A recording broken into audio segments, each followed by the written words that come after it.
Özümüzni qutuldurishda foydalanishga bo'ladigan qandaq yo'llar bor? Abdori Erkin Sidiq. 6.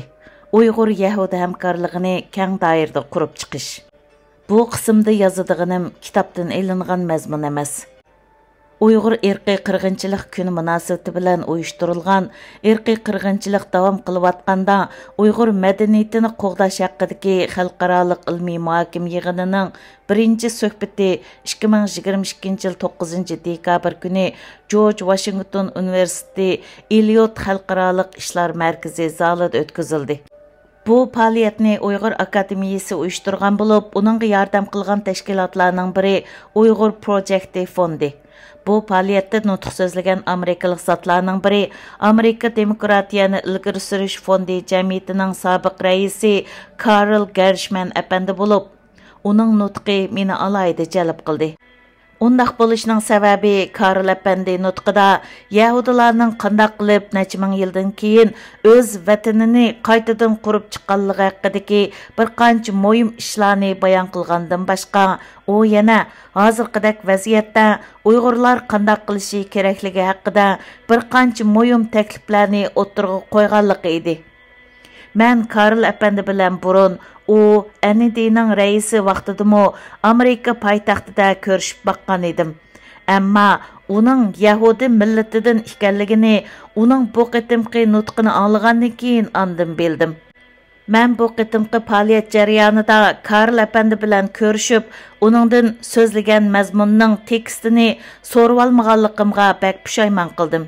Shuning bilan Washingtondan uyimga qaytib kelgandan keyin Karl apandimga ilxat yozib, uningdan nutq tekstini talab qildim. Karl apandi nihoyatda kamtarlik bilan u hujjatni menga avatib berdi. Biz shu munosabat bilan ilxatda bir qancha qitim fikr almashtirdik. Men uningga o'zimning Yahudilar haqida burun elib borgan izlanishlarim va yozgan Uyg'urcha maqolalarim haqida ozroq so'zlab berdim.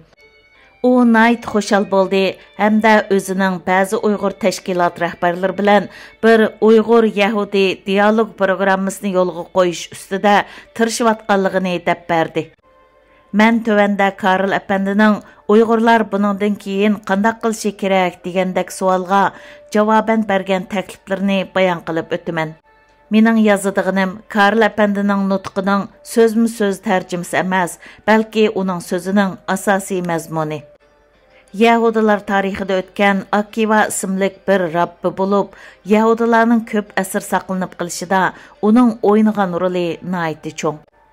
Ya'ni Yahudilarni yo'q qilib etmoqchi bo'lgan ko'plagan imperiyalar yer shari yuzidan g'oyib bo'lib, surgunda bo'lib yashagan Yahudilarning ko'p asr o'zini saqlab qilishida Rabbi Akivaning umidi va e'tiqodi intayin muhim rol o'ynagan.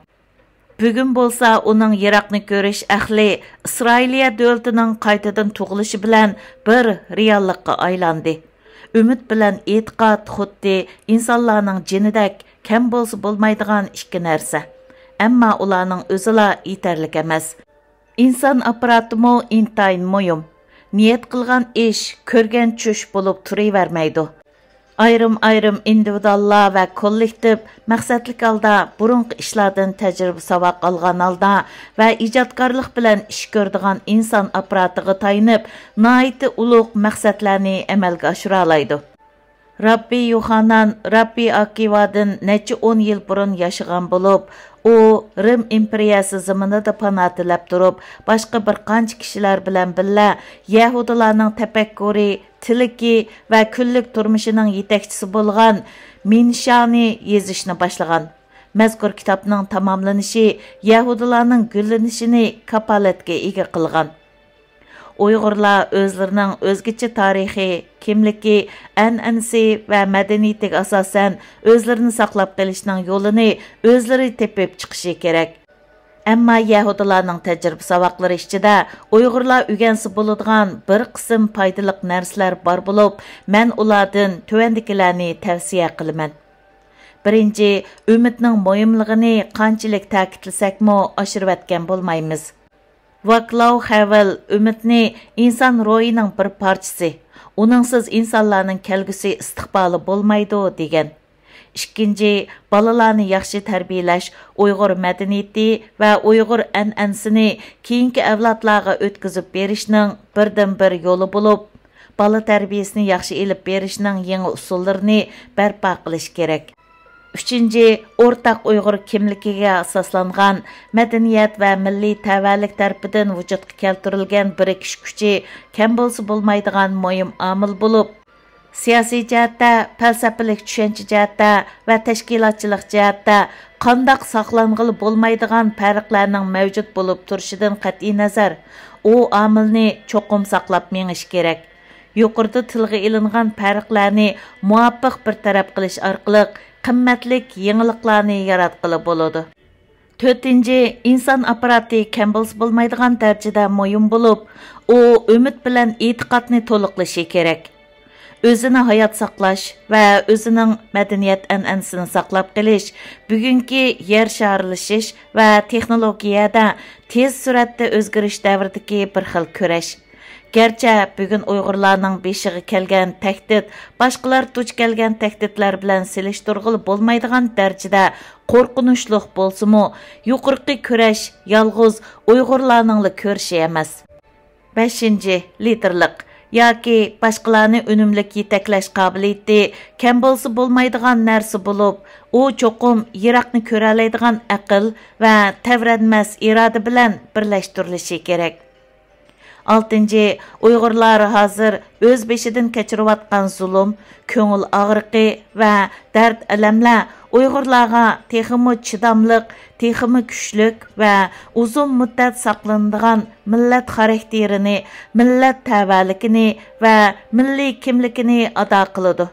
Buningda umid va imkoniyatlar bor. Aldımızda qıladigan ishlar nayt ko'p bo'lib, ularning ichidagi biz o'ylashib beqishga tegishlik bir ish Uyg'urlar bilan Yahudilar o'rtasida bir dialog qurish. Uyg'urlarga cho'nqur ko'ngil biladigan, Uyg'urlar duch kelgan qiyin ahvolga u bizning o'z ahvolimiz deb muomala qiladigan Yahudilar nayt ko'p. Men Uyg'urlarning o'zlariga yordam qiladigan, tafakkurga va bilimga boy Yahudilarni bayqishiga qo'limdan kelishicha yordam qilaman. Ashundaq hamkorlikning Uyg'urlarning o'z madaniyatini saqlab qolishda duch kelgan qiyinchiliklarni hal qilishiga yordami bo'lishini umid qilaman.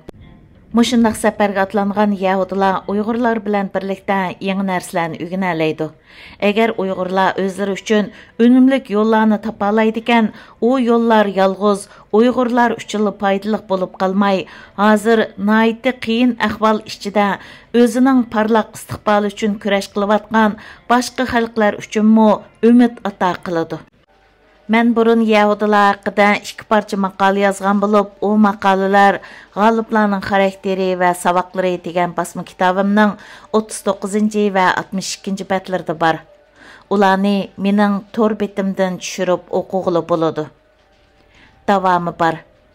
2023 yili 5 yanvar